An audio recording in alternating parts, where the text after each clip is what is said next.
나셔서 사회복지사로서 좀 바꾸고 싶은 부분? 저는 이제 비정규직으로 꾸준히 일했는데 그 사이에 한번 이제 육아휴직 계약직으로 일한 거 외에 이제 프로젝트 사업이었어요. 그 지자체나 뭐 아니면 중앙정부에서 하고 있는 다양한 사업들이 있는데 이런 사업들이 3년 일몰제 이런 식으로 해서 예산을 3년까지만 주고 그 뒤에는 뭐 접든지 아니면은 알아서 이제 복지관 사업으로 편입시켜서 해라 이런 얘기들을 하는데 국가가 이제 상시지속 업무로 바꿔서 꾸준히 이제 지원을 해야 한 것은 어떻게 보면 증세 정치를 하는 것이 되게 큰 핵심 문제라고 생각이 들고요. 증세? 네, 그리고 그렇게 해서 사회복지 지출을 늘려야 저는 사회복지 노동자들도 함께 더 나은 노동 조건에서 일을 할 수 있다라는 생각이 계속 듭니다.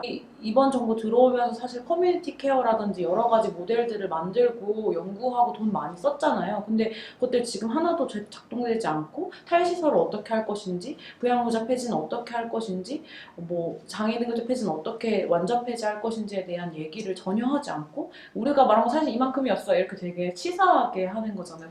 이거 민간 위탁 때문에 계속 이제 뭐 재위탁, 뭐 재수탁 뭐 이런 거에 시달려가지고 고민하는 경우도 많고 그렇게 해가지고 이제 위탁을 맡은 법인이 어떤 스탠스를 가지느냐에 따라서 조직 자체가 아예 한 번에 바뀌어버리거나 사람 자체가 다 바뀌어버리는 경우가 있는데 그런 것들을 좀 안정성을 가지고 좀 공공의 그 지배, 공공의 개입 이런 것들이 좀 더 강화돼야 된다.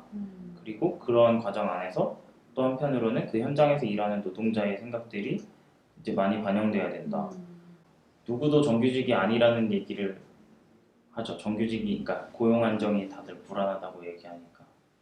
근데 복지라는 게 이번 3년 하고 내년 그 다음 3년 안 할 거 아니라면. 그렇잖아요. 근데 복지라는 것이 그렇게 모두의 권리로서 작동이 되고 당연한 것으로 되어야지 시혜적이고 되게 어느 일부분만 고치면 되는 것은 아니잖아요. 특히 한국 사회처럼 빈곤 문제 심각하고 불평등이 굉장히 큰 곳에서는 이런 환경일수록 전 노동자들이 더 힘들다고 생각이 들어요. 그러니까 노동권도 침해당할 뿐더러 제대로 된 휴식권이라든지 급여라든지 이런 걸 전혀 보장받지 못한다는 생각이 들어서 여전히 그냥 너무 우리 공부할 때 안 배우잖아요. 학교에서 공부할 때 사회복지사가 정치해도 된다고 안 가르쳐 주잖아요.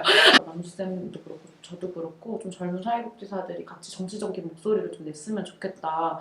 뭐 꼭 출마하면 더 좋겠지만 출마하는 것뿐만 아니라 노조에 가입해서 자신의 권리를 좀 얘기하고 어떤 노동권이 우리에게 보장돼야 하는지 얘기를 하는 게 너무 중요하겠다. 가지고 사회복지사라는 이름을 내걸고 뭐 양력에 쓰고 뭐 아니면 사회복지사로서 뭐 보건복지위원회에서 이제 뭐 활동을 하고 뭐 이러한 이제 다양한 정치인으로서 활동을 하고 또 그걸 뒷받침하는 보좌관분들도 계시고 또 그 전에는 이제 뭐 협회 회원 조직들이나 뭐 다양한 뭐 직능단체들 이런 단체들이 이제 다양하게 정치 활동을 하면서 이제 영향력을 행사하고 하는데 왜 거기에 이제 우리 생각들은 담기지 않을까?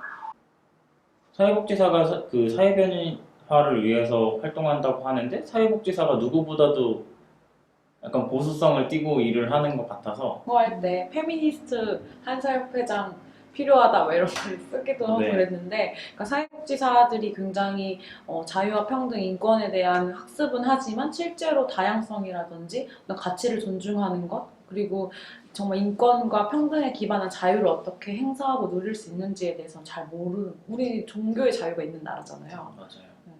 근데 직장이 어떤 종교의 재단이라고 해서 그 예배를 해야 하고 이런 건 진짜 사실 말도 안 되는 것 같아요.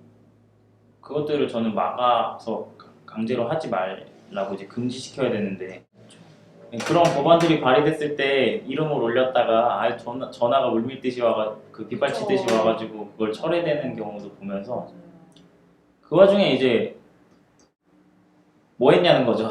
다들 이제 그 취업 규칙을 다른 기관들 것도 네네. 보고 이제 제가 속했던 기관들 것도 보고 했을 때 거기에 이제 정당 가입하지 말라고 이렇게 써 있거든요. 진짜요? 근데 그리고 또 뭐 선거인단 같은 거 있잖아요. 여론조사 같은 거 그런 것도 전화 오면 좀 조심해서 하라고 뭐 이런 얘기를 이제 하는 것도 있다고 들었어요. 근데 엄청 웃긴 게 그리고 나서 얼마 안 지나서 이제 협회 홈페이지에 올라온 거예요. 사회복지사 정당 가입 운동 캠페인이 있었어요. 어. 근데 저는 그걸 보면서 뭐야 누가 주류야? 누구 편 들어야 돼?